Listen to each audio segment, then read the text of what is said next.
Hey, welcome to my Bulma course. Before we get started, I first want to make sure that you're familiar with Scrimba. Scrimba is this interactive platform that you're using.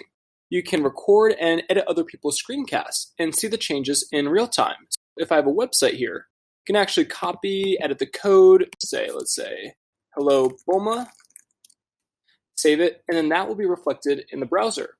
So everything that I do here, you can do it as well or copy it and save it as your own. Alright, this is my Bulma course, and in it, you're going to learn how to use Bulma. Bulma is a modern CSS framework from Jeremy Thomas, who goes by Jay Githams. It's based on Flexbox, and using Bulma, we can describe our website's design using just classes. Flexbox is a newer CSS spec that makes sectioning and aligning more natural. We don't need to know Flexbox, but it is how Bulma works behind the scenes. And when I say classes, what I mean is that instead of writing our own CSS per element, we can use predefined classes. This is really what the bulk of Bulma is. And with enough classes, we can describe our website's design using just semantics. So before we deconstruct what that means, take a look at the icons that you see below. With Bulma, we can prototype columns, form elements, components, modifiers, layout elements, and elements themselves. The way that we interact with Bulma is first we use this template. This is the standard template that you would use when you start to author any Bulma website. I've added one line of code, and this is so that we can understand our website. It's just a CSS debugger. If you want to enable it, you can just uncomment this line and see that it looks a bit different. We'll use that to make sure that our website is designed perfectly. Other than that, this is where Bulma is getting linked to our website, and then these are font awesome icons. This will load it up into your website. Okay, we were talking about classes before, this area right over here. Well, Bulma is styling classes for us, and with enough classes, we can make a really robust and responsive website. This, for example, would create the website that I've been showing you so far, which already out of the box is responsive. Doesn't mean a lot so far, but it will going forward. Okay, this is a Bulma website, and it's one of the 3 websites that we're going to learn to make in these screencasts. This is what it would look like on a mobile device, and on the right, a tablet device, whereas this was the desktop. And then, we're going to learn how to make a beautiful blog. I already created a course for this, but this one will be using Bulma, and will take a fraction of the time. Instead of 40 minutes, you'll be able to do this in maybe 15 or so minutes. Then, after that, we're going to make a launch page for a product. Here, I've recreated the Tesla Roadster page. This is not the actual page, it's just my version of it. It is responsive, and that's how it would look on a mobile and a tablet device. Alright, so this is pretty exciting stuff. If you have any questions or comments or you want to reach out to me, you can click my face, reach out to me on Twitter. Otherwise, I think we're ready to get started. Alright, I'll see you in the next screencast, where we'll first build this website, and then that will slowly turn into this one. Alright, I'll see you there.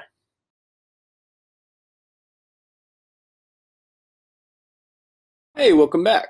So in this screencast, we're going to turn this website into this one. This actually is a website. And then we'll use this as a base to add some complexity, make it a bit prettier, until we get all the way back up to our original slide, which again is responsive. So on a mobile device, this, and then as a tablet on the right. All right, so how do we begin?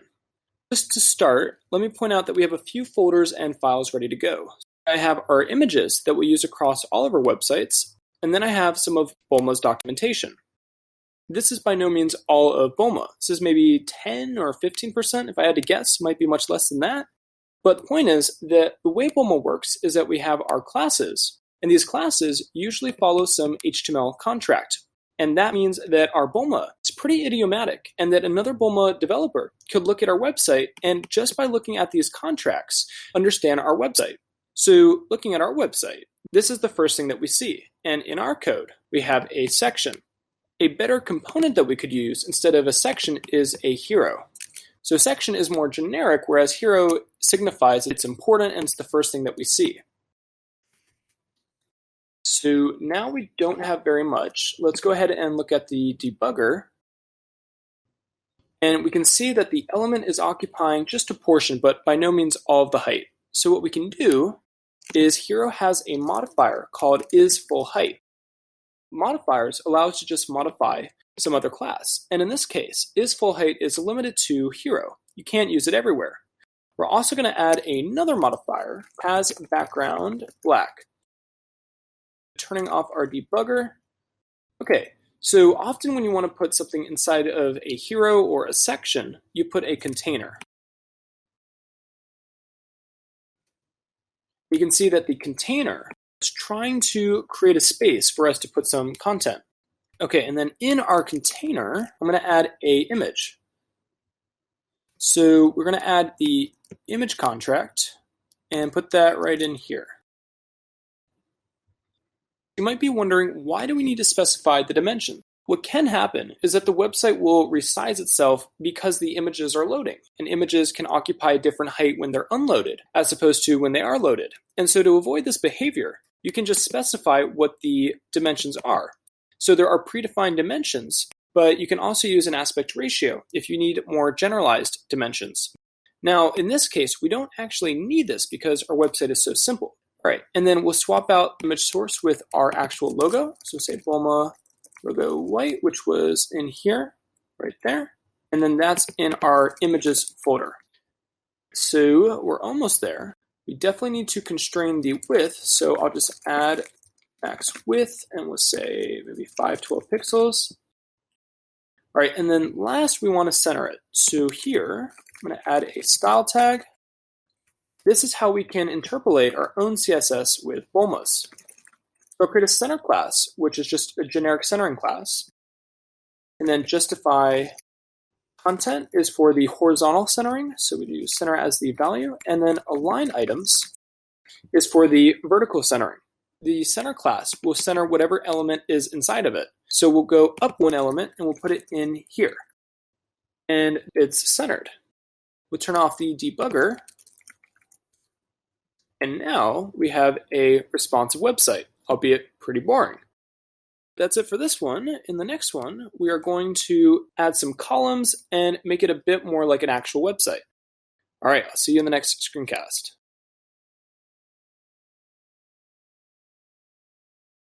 Hey, welcome back. So this is the state of our website. It's terrible. And what we can do to make it a bit better is we're going to add a section. So this is the hero at the top. It's the first thing that you see. Beneath, we have a section. And so we pretty much know how to do that. We'll add the columns class and then 3 columns. And then we'll add some text and then we're on our way. First things first, let's go to our docs and then get the section. Put that right here. So let's get rid of our is full height. See how that looks. And then let's make the size a bit smaller. So I'll reduce it by a factor of 2. Okay, cool, looks good. And then now we're going to add some columns. So go back to the Bulma doc, and then here's columns. Okay, so we'll just put that there. Turn on the debugger, and then let's take a look. So we have a column, a single column, occupying pretty much the full container's width. What if we had 2 columns? It's pretty smart here, and it can figure this out for us. We don't actually need to state how many columns we desire. We can pretty much just put it right in here. So we know that we're going to have 3, so I'll just add one more. And then we can add in some text. And then we'll turn off the debugger. It's not quite the same. So what's going on? You can see that there is an area around the text, but the text here is occupying pretty much the full column. There's no padding, there's no margin. Let's take a closer look. Right, there's no gap. So what's going on? Well, what we can do is we can add a container inside of here, but instead of container, we're going to use what's called a notification. And a notification will give it this sort of grayish style that you see here. So we're going to wrap the text in a notification class. And see that it's got some area around it now. Yeah, all right, that looks good. All right, looks great. Now, what's so cool about Flexbox and Bulma and all this stuff is that it can do a lot of the heavy lifting for us. So here's what I mean. If I resize, it's already responsive. We didn't actually need to do very much to do that. When you hear responsive design, you have to have media queries, and then you have to understand how everything connects to each other. But Bulma understands these ideas and pretty much takes out the labor for us. So that's awesome. It's optimized for tablets, desktops, and mobile devices out of the box. Now I want to point out that notification can be modified. Just like we used has background black before, you can use other modifiers. So for example, I can do is primary. And take a look how the text is white and the background is green, whereas over here the text is black and the background is gray. All right, now the last thing is if we wanted to control the text, we can add a modifier. So we'll need to wrap this in its own paragraph. Is size. So we can do like is 3. And you can see it got really, really big, so much that it's overwhelming. I believe there's 1 through 7. And what we'll use for now is 5. So it's just a bit bigger. And that's it. In the next screencast, we're going to add those is primary and some others to make this really beautiful, and then add a title for each of these columns. All right, I'll see you in the next screencast.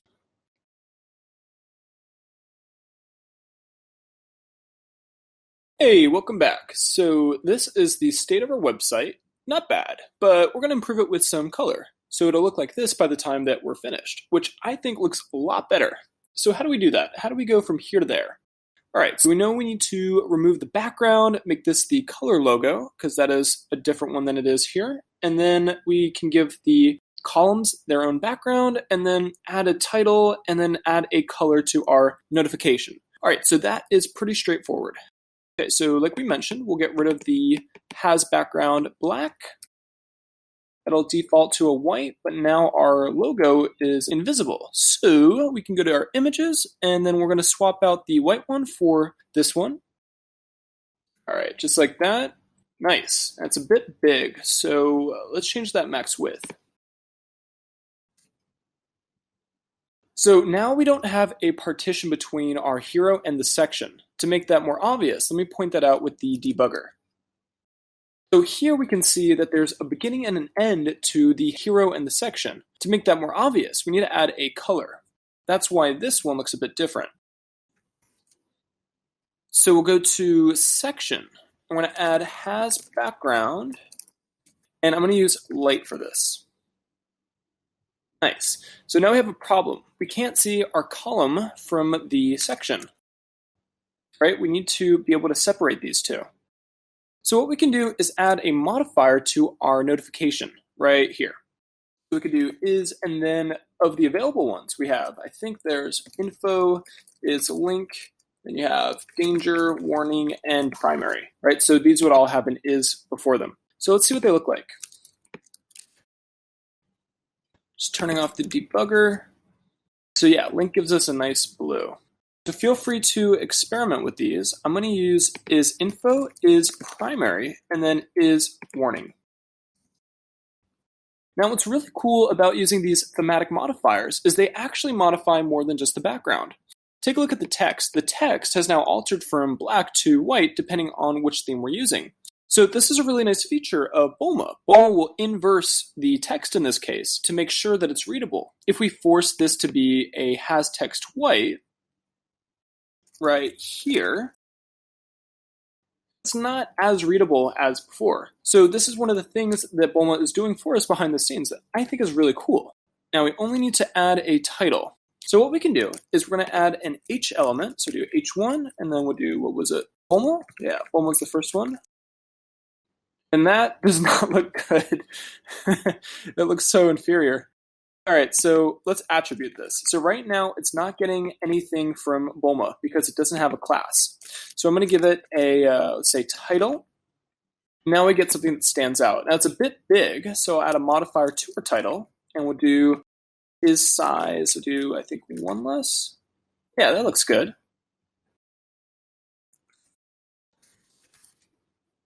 That was pretty quick, right? So Bulma is doing a lot of the work for us. Now we're ready to move on to adding the columns that you see beneath. All right, I'll see you in the next screencast.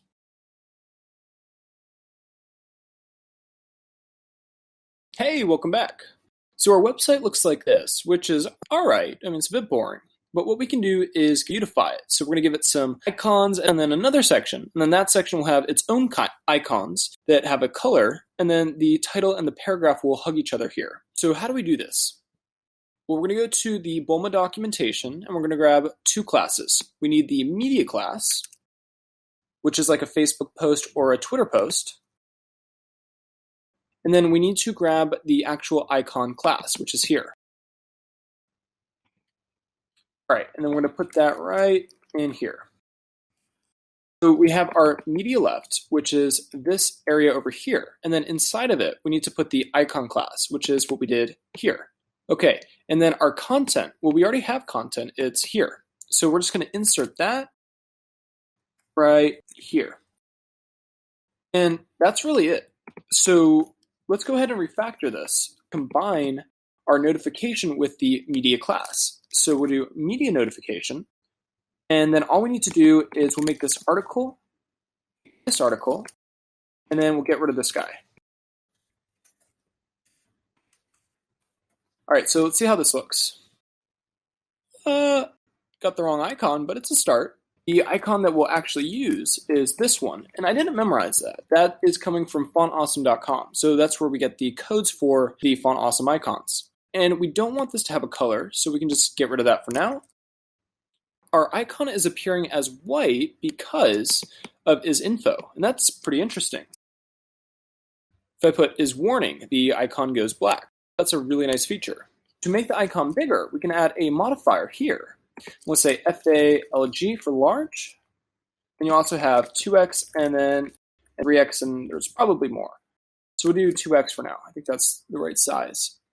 All right, that looks really good. Now, if you wanted to have more of an area around the icon, I'll show you what I mean. See how that box is like really narrow? It doesn't have that sort of nice area around it.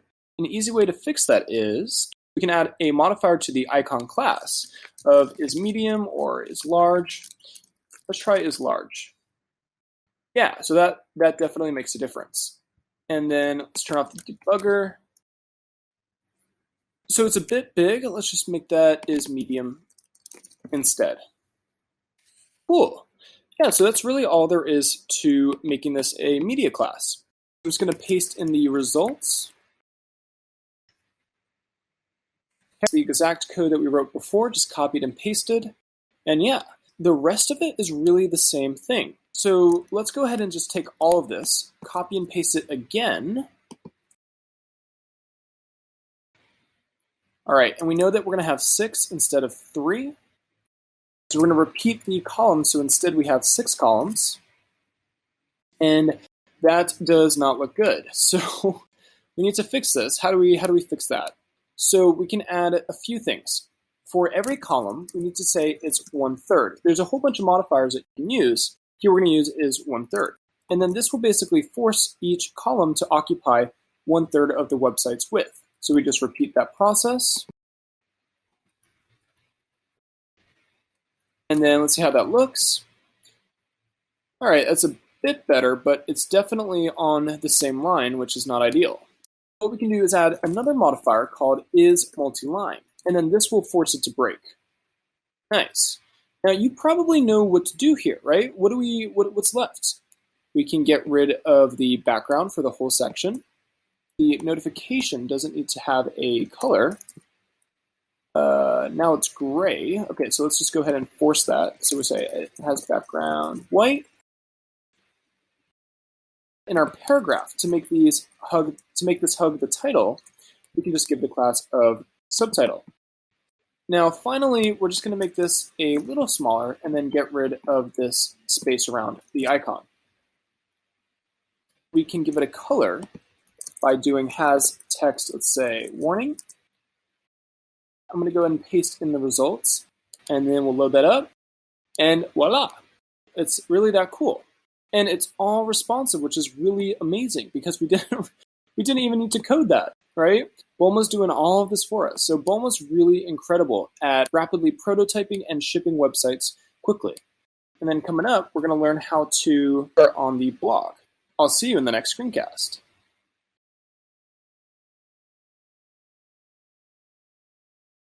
Hey, welcome back. So you just finished your first Bulma website, and that's really amazing, just how much Bulma can do for you. I mean, think about it. You did responsive, beautiful website design without even touching, was it any CSS? Like, it's like 4 or 5, it's like 5 lines of CSS.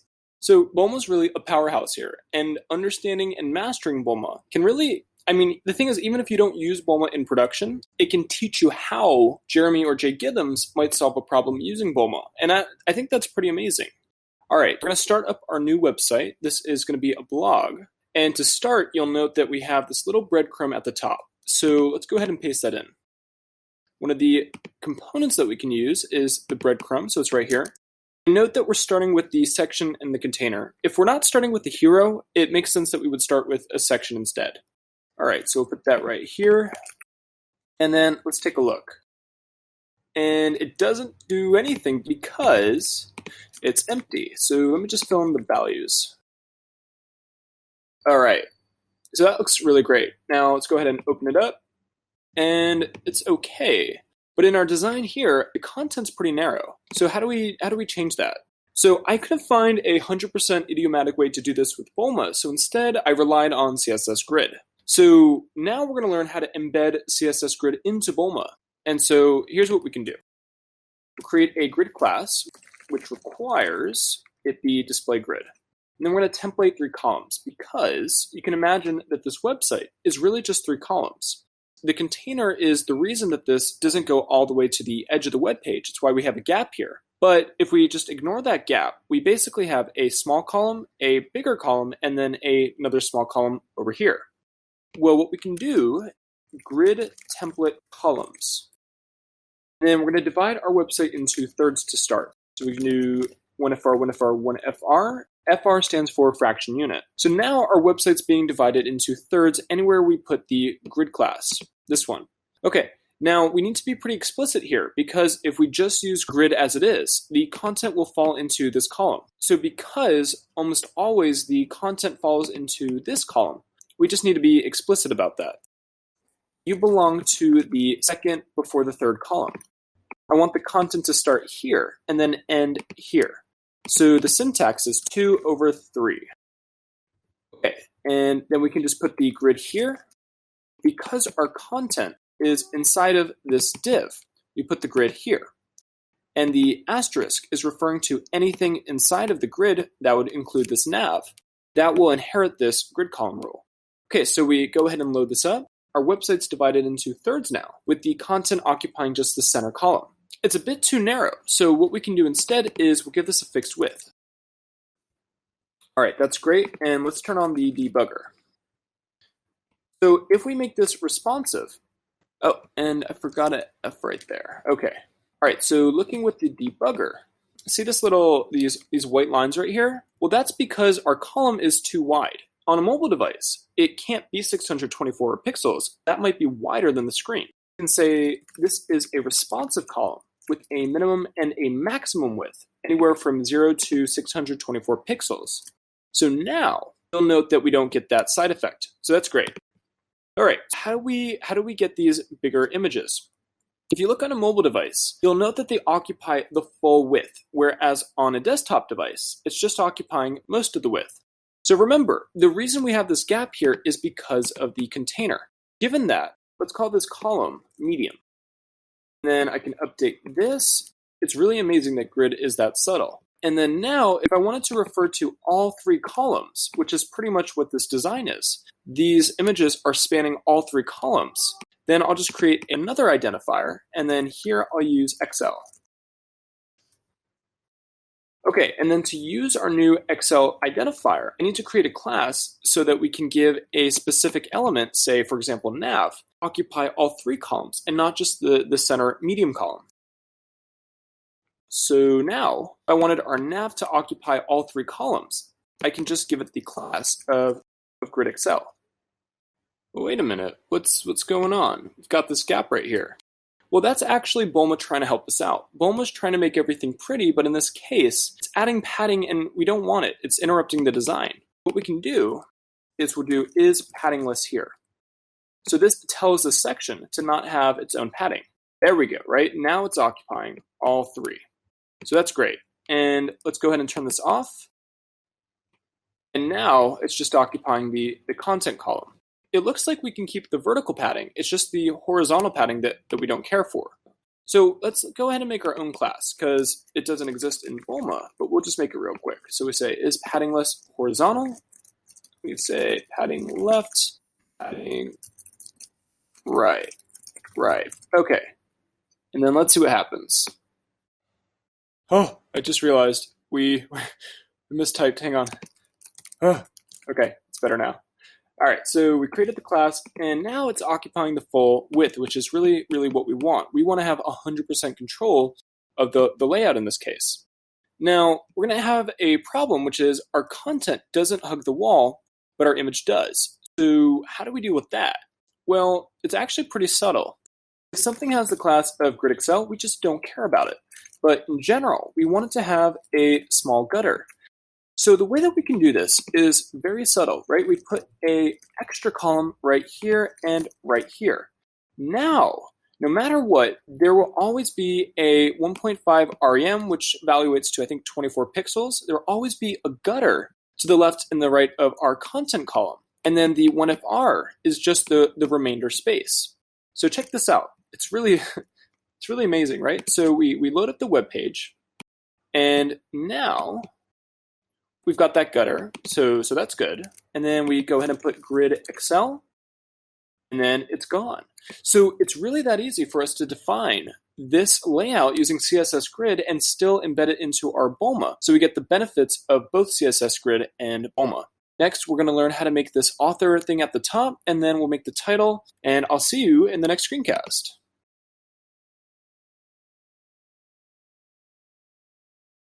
Hey, welcome back.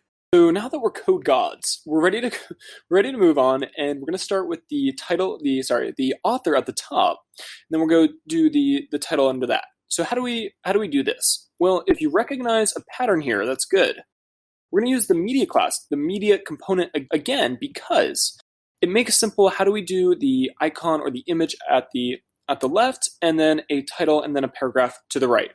So one difference though is that we're going to have this icon or the image in the center, right? You can't see it here, but if we had multiple lines, we would still want that image to be centered. So we'll learn how to do that too. And we're ready to go ahead and grab the media component.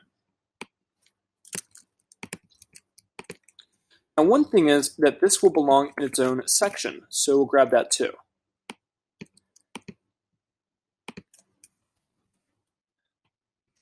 All right, and then one thing that we'll want to do is it's pretty much safe to assume that we can use this again, and we can use grid here again as well. If we wanted to refactor this, we could go into here and then make a rule for section to automatically get rid of the padding left and the padding right so that we didn't have to put it here every time. But for now, I'm just going to put that like this. So here we go, right? Here, we're going to put in image. So I'll grab the class for that, the component for that. I'll do this one. That right there. I'm going to change this to 64 by 64. And there isn't a class for every size. It's just that there's a few predefined classes. 64 is one of them. So there's not like a 65 by 65 and so on and so forth. All right, and then here we'll swap out the image. Do images, and we're gonna grab which one was it? Me JPEG. Okay, great. Now for the content, what we'll do is put this in a paragraph. And then, let's see, we got Zadig. Okay, so let's put that in real quick. All right, so we have a strong tag to make it bold. We have a link that goes nowhere right now. And then I'm going to force this text to be gray. So to do that, I've got it wrapped inside of a span, and then I've given it the class hasTextGray to just force it to be a bit lighter. Then I'm just using a break to the next line, because it belongs to the same paragraph. And then here, this is definitely recommended. We're using the time element so that search engines can basically document when the intended publication date was. So for this, I've just put the same date as I have that I published this article. So that was April 20th. All right, and the rest is pretty simple. By the way, this is not the bullet character. It's actually, I think I'm saying it right, interpunct, right?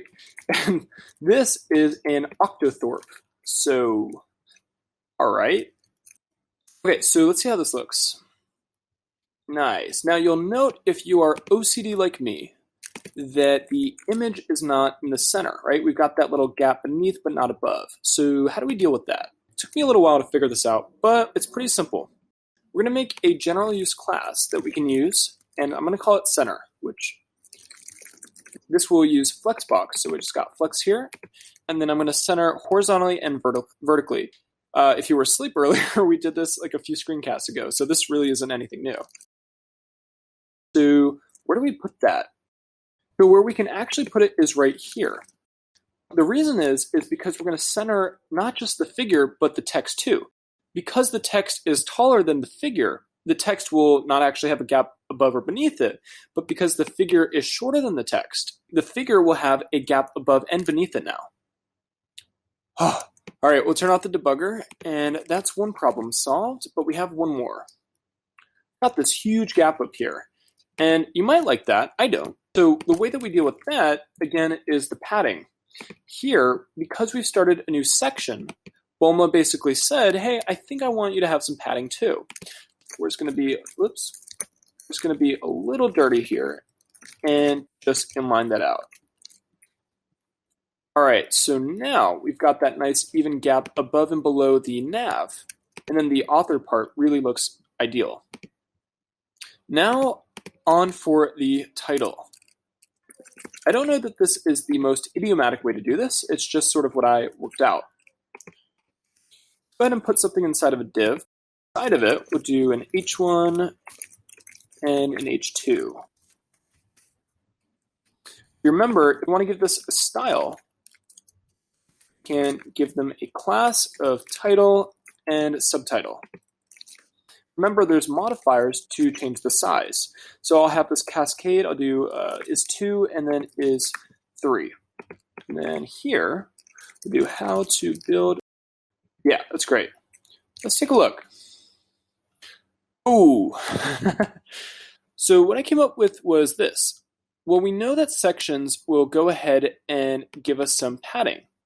Why don't we just use the section class here? We don't need to use the section element because that's not semantically correct. This isn't really a new section. But we can borrow the properties from section to style this very consistently. So I just grab this. And voila. All right, let's see how it looks on a mobile device. Not bad. We'll do some things later to make the text appear a little bit smaller so that it fits better. But other than that, it looks great. Right, in the next screencast, we're going to figure out how to do our images, which are gorgeous, and then we're going to go and do the content in the screencast after. All right, I will see you very, very soon.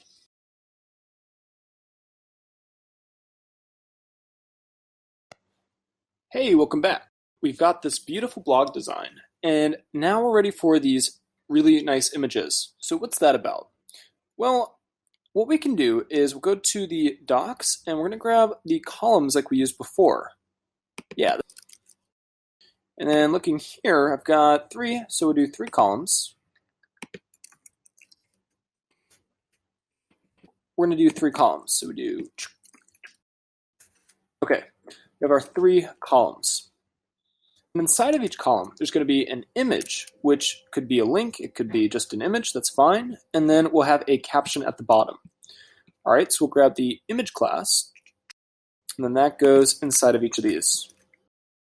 All right, we'll remove this guy for now, and then we'll do up 3 images right here. It's going to be blog 1 through 3. Okay, let's see what happens.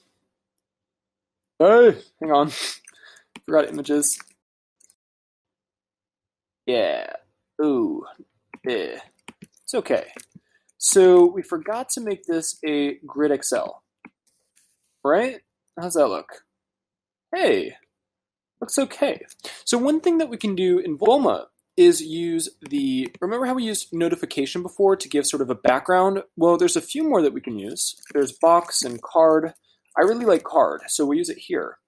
And that'll give us that little nice line and a very, very subtle shadow beneath it. So that's the effect that we have here. All right, and then I'll just add a card to each of these. Yeah.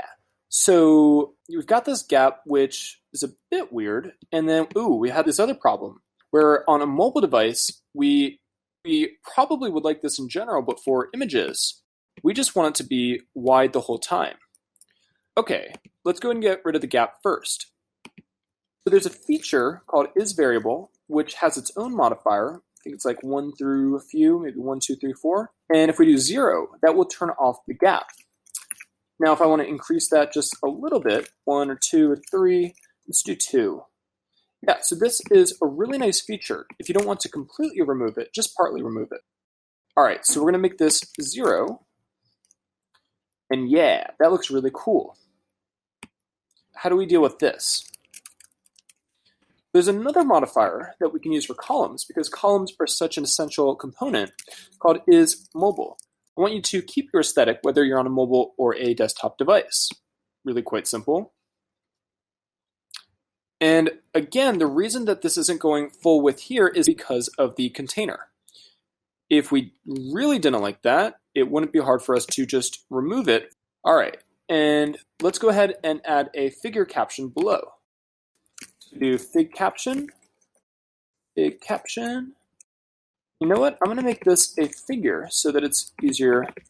And then we can just make these divs for now instead. Now, I want this to be small, and Bulma recognizes that, so no problem. And then what was the text? It was like that, and you don't need to click because you're already here. Good stewards of the internet. I'm just going to make these links that go nowhere. Okay, and then over here, let's see what happens. So, okay, I think we know what we can do, right? We could put the class center here. All of our problems go away. Now that's not bad. And then let's just see how this would look with some content beneath it. So we'll just do like, right? We need some space there. So what we can do is, because this doesn't belong to Bulma, Bulma isn't giving us any special treatment. Instead, the Bulma way to do this might be to use level. It allows you to align content along a level. This is just indicating that anything in it needs to belong anywhere on the left, the center, or the right. And then here, I can make this a level item. Now, basically saying I want this thing to be a level, and then we have one item, so this should be centered. And because this belongs to Bulma, it knows how to give us that breathing room that we so desire. Right before the content was hugging it, and that wasn't ideal. Yeah, so we had that little space right there. And then let's make the text a little bit lighter. We'll do has text gray. And then the last thing is for me, I'm really picky, so I don't want this gap right here. Well, if we inspect it, eventually we'll find that that is a margin being applied. So it's a margin being applied to the columns. What we can do is just say, remember we used is paddingless before? Well, here I'll use is marginless. Oh yeah, that looks so cool. And of course, it's all responsive. Yeah. All right, I'll see you in the next screencast where we add this content and then we'll add a rule to make this a little bit smaller on a mobile device so that the content fits a bit better. All right, see you soon.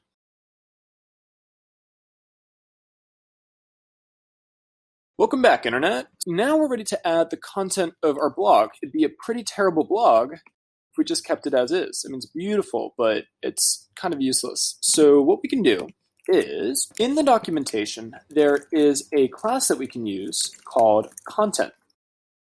And you, my friend, have seen this before. Voila, right? We've seen this. Now, content didn't do anything for us at the time because we just had a boring old paragraph. But now we're going to start to understand really how powerful content is. And content becomes especially relevant if you want to use Markdown in your websites, because doing all these attributes all the time can be a bit annoying. Sometimes you just want the element to describe the content and for that to be enough.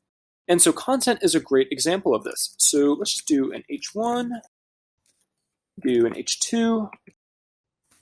All right, so note these don't have the title or the subtitle that we've used before, which was necessary when we wanted to give this a style. Here, these are just naked HTML elements. When we load them up, note that they do have a style, and that's because content is helping us out here. Content is really magical because we basically don't have to worry about any of the trivial elements that we might want to use. It's good for paragraphs, for lists, whether they're ordered or unordered. You've got your H's that I've showed you before. We've got block quotes and even tables. It's pretty awesome. I'm going to grab a really complete example from the website, super complete, and I'll show you what I mean. Right? There are no funny classes, right?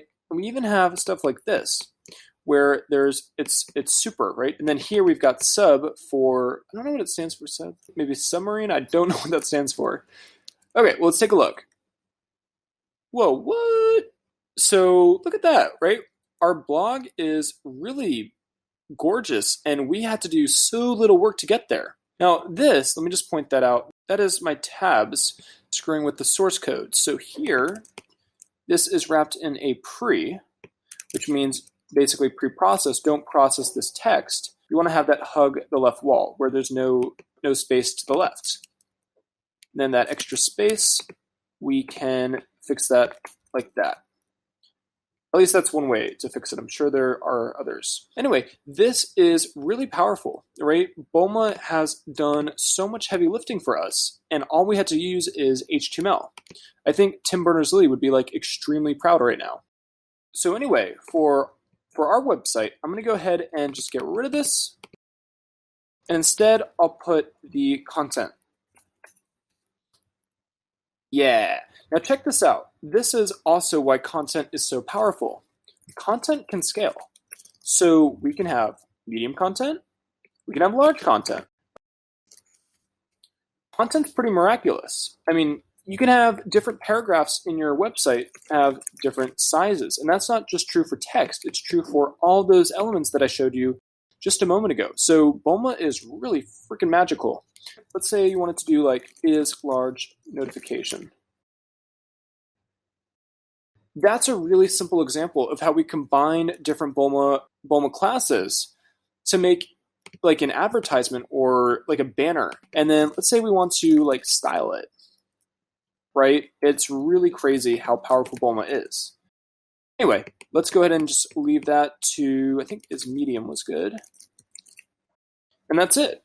This is how you make a beautiful blog. In a responsive sense, it's not optimized. I mean, it is mobile, but the text is a bit big.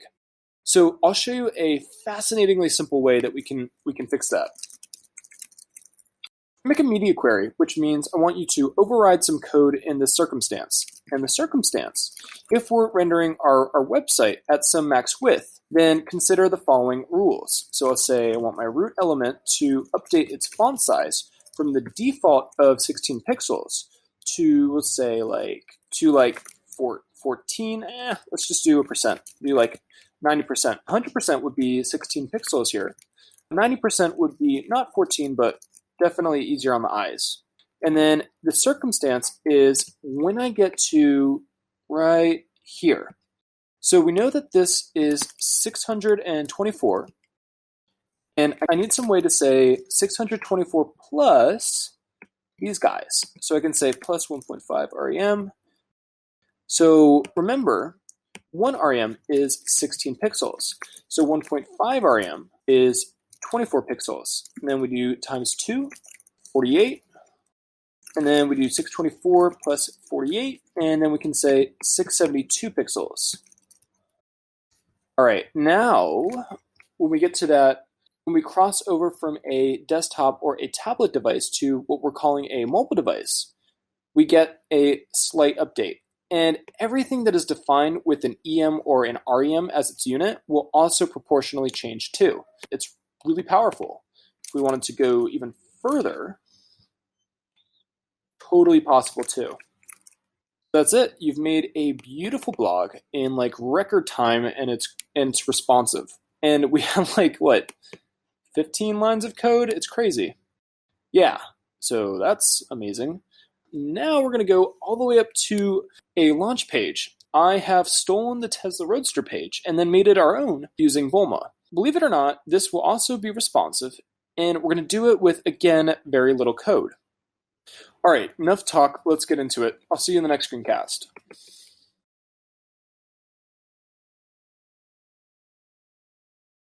Hey, welcome back. I'm pretty excited. I'm not going to say much about this. We're just going to get started. All right, so we're going to use a hero. I'm going to drop hero body. I'm just going to start with that. All right, let's take a look with the debugger turned on. And, it's not occupying any height. So for that, we can do is full height. Remember, we did that pretty recently when we were designing this web page. Here we have is full height, and then here we just removed it. So for this website, you can imagine that we just have a hero and it has a modifier of is full height. Okay, let's take a look. Now it's a darker color, right? If I remove that, it gets a little lighter. And that's because it's a darker color on top of our whole website, that being the hero. Okay, so we can start to fill in the background. So in our images, we've got 1, 2, and 3. And we're going to use multiple images because we want our website to look different on a mobile or a tablet device. So this is actually a different image than this one. I mean, it's the same picture, but the Tesla team has edited it so that it's optimized for a mobile or a tablet device. And we're going to do the same here. So all we need to do is target the hero. And we're going to say you have a background, and a background of images, and then hero 1. All right, let's see what happens. Oh, hang on. The debugger is overriding the background. Yeah, the first time this happened, I thought my screen was dirty. It's the picture's huge, right? So we need to, let's center it. All right, so we need to go a bit further. We're going to use something called cover, which means I want this image to, basically want the image to fit inside of our website's browser. Yeah, that looks really good. And it is responsive in a sense. But the problem is that on mobile devices, it's just too narrow. We can't see the car, it just doesn't look ideal. So to fix that, what we can do is use a media query. Actually, we're going to use 2. That our max width is 1024 pixels, or 768 pixels. Then we're going to display a different background. And we just update that. Now let's take a look. Wait. Hang on, I'm missing the hero. Okay. Yeah, so that actually does look better, right? All right, so there is the desktop, right? And we get to a tablet, changes a little bit, and then on a mobile device, it changes even more. So the point is that these images are optimized for different devices. And that's great. We'll get a better experience as a result. Now, you might have noticed when I was changing the widths, you might have seen like a flash of white. Well, that's because the background behind the image, well, defaults to white if we're not explicit. If we want that to be black, which I think is a bit more in brand, we can just do this. Now, while we're waiting for an image to load, as we're changing the width, we'll get a stroke of black. Yeah, so now we get like a stroke of black if our image is still loading, which I think is just a little bit better than white.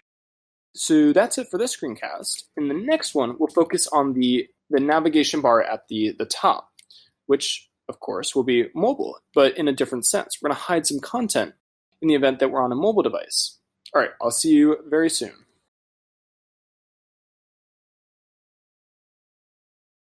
Hey, welcome back. So now we're going to add that nav bar at the top, and it's going to require some extra CSS. So I have these helpers here, and we're going to link to them like this. So it's not that different than the way that we link our debugger. It's actually the same. So looking at our helpers, we have a few things that we need to add in order to make this work. You're familiar with center, that's nothing new. But now, instead of just centering an element inside of another one, We can put it at the top, the right, the bottom, and the left. So that's nice. And we have this special case where by default, flex direction sets to row. And in the event that we want it to set to column, then we can just use center column instead. You might be wondering, what the heck does that mean? Well, looking at this, the elements are following each other across a row, whereas here, they're following each other across a column. So this is an example where if we want the elements to fall vertically, we can say center column, and that will still center the element inside of a column. All right, these just make this stuff work. And then down here, this is how we can have single space text. And here, this is if we want to hide something if we're on a mobile device. So at 1024 pixels, anything that has a class of desktop, I want it to just disappear. All right, so now we can add that nav bar. And to do that, we're going to go into our docs and we're going to grab this guy. Instead of body, we're going to use head here. Okay, now the way that I thought of this design is to have this split into 3 columns. So I have the left, the center, and then the right column over here. We know how to do that. Just go to grab the columns and then we put that there. And we know we'll have 3, so I'll just put this like this. Now remember, when we're on a mobile device, it's going to stack the columns. So to fix that, we can just put is mobile. And I found that if we put is marginless, it'll look a lot prettier, right? It's just very simple now. So now I'm going to fill in the values with some text for now. This. Okay, cool. So our elements are falling vertically, and we don't want that. We effectively want them to fall horizontally. If you remember a moment ago, one of our helpers, well, these helpers do that because flex direction is set to row by default. That's exactly what we want. In fact, we can just leave that there and it won't do anything at all. I'll just put center here. And that actually centers the elements inside of their parent. Easy enough, we can just make that left and right. Cool, it's looking better. Now, to deal with the fact that the text is just too close, I found that there is a class just for this purpose. So we can use navbar.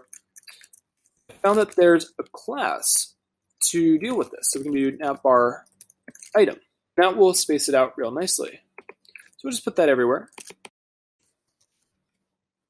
Okay, great. This is looking phenomenal. Now, on a mobile device, we still have the trouble of having all this data. So the way that we can deal with it is we'll just put desktop here. Remember that's this one here. We're saying at 1024 pixels or less, hide the content. Instead of putting it here for shop and sign in, we want to keep this button here. So instead, we can put desktop there. And that was really easy. Okay, now really all that's left is just style. So all that's really left is basically the icon and then the style. So the style is actually pretty easy. Everything is a heading and it has a text weight of bold.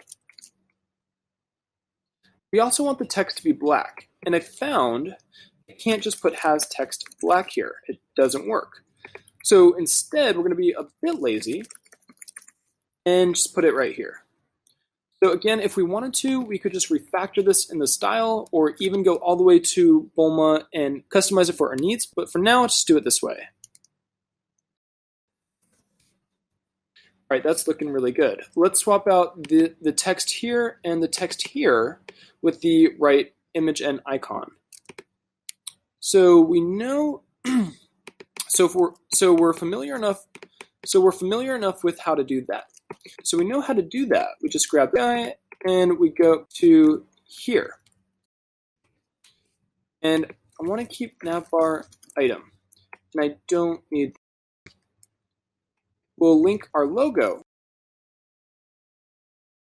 which is right here. And you'll note that it's going to be like crazy. It's because it's rendering the SVG's height and width and not the desired height and width. I'm just going to inline this for now. And we can say height 1 rem. which kind of works, but the width is still way too big. You can see that here. So to fix that, I worked out that the width to the height was 6.25. That's great. And now we just need to deal with the hamburger. So we just copy that, put it here, and then there is a Font Awesome icon for this. Now you'll note that the text is grayish, so we say has text black. And let's just make sure it's all good. You might be wondering, why is the height changing? So again, what we'll do is we can give it a fixed width and height. Make it 1:1, and let's take a look. So we got the boundaries right, but here it's just doing something funny. Found that if we put center here, all of our problems go away. Yeah, let's take a look. All right, now to emulate that this is active, go to Roadster and make that white. I believe that there's an isActive class that you can use, or you can make your own style, or you can do this your own way. I just want to show you the fastest way that you could. I just want to show you the fastest way that you could emulate that design. Now, unfortunately, I don't have enough time to make this interactive, but we will finish this responsive and all. All right, I'll see you in the next screencast.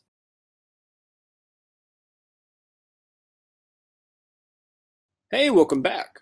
So our site's awesome, and now we're going to add in the Tesla and Roadster text that you see at the top. To do that, I'm going to add a hero body, and then we're going to have an H1 and an H2. Whoops. And you can probably work out how we style this, right? We just do, and actually let's do subtitle here because the text is smaller, not bigger. And then we'll put title here. Yeah. So just put this in a div for now. If you don't know what you're doing, just put it in a div. Okay, so this works all the same. All right, so the point is we want to have this up at the top and we want it to be centered. So what we need to do is basically override where it falls on the page. And there's a general class that we can use to deal with this. So we can do isOverlay, which means its position is independent from the content on the page. So even though I've got content here, the fact that it's overlaid on top just ignores that. So it's a good start. And there is a modifier, has text centered, to center the text. And then you can kind of work out that we just need to just shift it down a bit. So we can do style, top, and 82 was right. Now note, I'm not using EM or REM here because I want the height to always be the same, whether we're on a mobile device or not. Let's take a look. So yeah, that looks great. So we turn off the debugger, and I guess all that's left is this gap in between and the text color itself. I think you know how to do this, right? We can just say, hey, wait a minute, I know how to do that. Just do has text black. There. Yeah, that worked. And we'll do single spaced here. Single spaced. We'll do single spaced here. Remember our helper, we had single space defined. And because I have this other version of it, it doesn't matter where we define it. We can put it here or we can put it up here. So the asterisk is really vital here. Okay, so now that content pretty much hugs each other, which is what we want. And then finally, I want this to be a little bit lighter. So instead of changing the color, let's change the text weight. We do has text weight light. And then yeah, that gives us sort of a nice aesthetic. All right, that one was easy. Now last, we're gonna do this like complicated thing at the bottom. And I was like super intimidated when I went to Tesla and was like, how do I do that? Turns out that this is actually pretty intuitive if we use Grid. I'm sure there's a way that you could use Flexbox, but I found that Grid was basically the most expressive way to solve this problem. That's it for this screencast. I'll see you in the final screencast.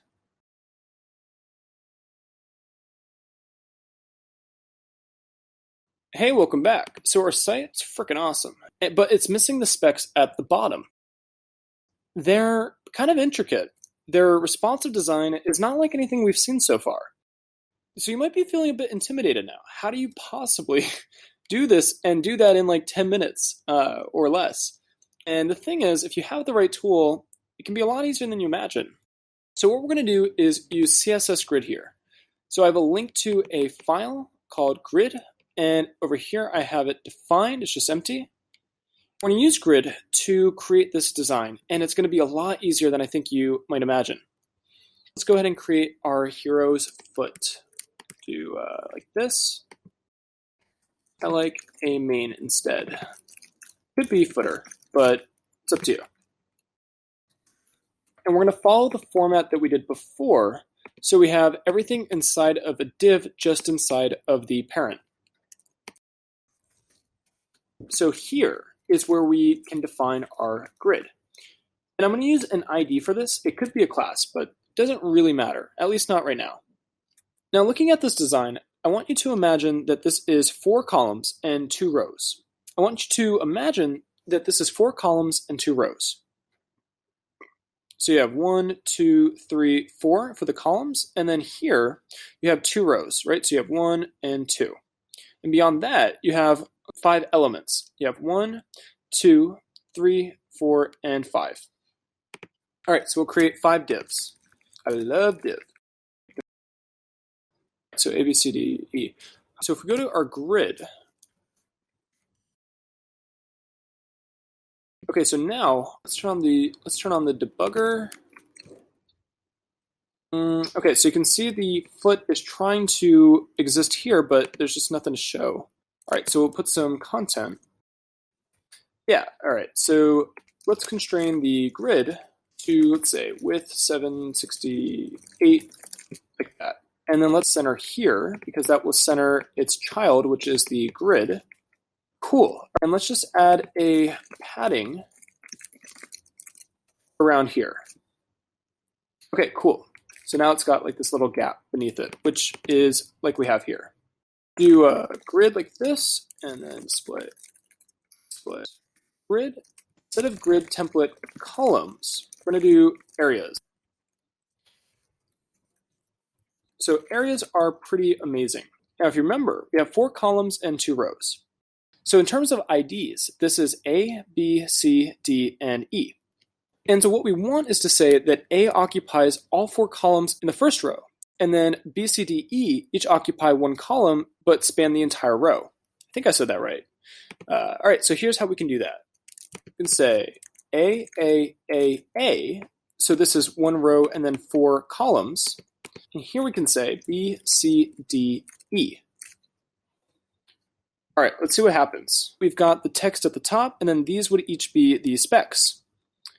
Now, on a mobile device, this won't do anything fancy, but I bet you have an idea of how we can do that. So we can say at media max width 512 pixels. We can say grid. We're going to override grid template areas. It's astonishing how simple this is. All we need to do is remove a column and add a row. That's it. I know. It's crazy. Let's see what happens. So on a mobile device, you can see how the reserve now is at the bottom and the specs are in the center, and then the text is at the top. And then that changes depending on what we're looking at. The rest of this is really just aesthetics. So what we can do is we can say, hey, I want the rows to have a gap. We can say grid row gap 1 rem. That gives us a nice break in between. And I think you know what to do now. The rest is really just titles, subtitles, and an icon. So I'm going to go ahead and paste them in because it is pretty cumbersome, but I bet you'll understand all of it once I put it here.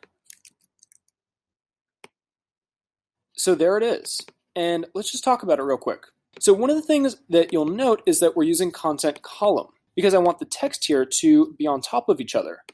If we used center, which is flex direction row, it flows left to right. And so to fix that, we just say center column.